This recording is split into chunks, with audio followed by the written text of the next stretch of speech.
அருள் தரும் கமடேஸ்வரரின் துணையே எங்களின் தாயே காளிகாம்பா அம்மா முந்தன் அருளை பெறவே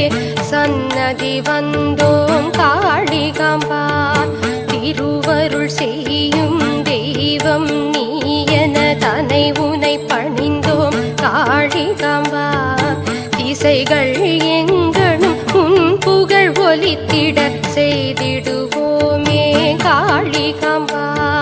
கரங்கள் நான்கும் காட்டும் அன்பினை கண்டிட வந்தோம் காளிகாம்பா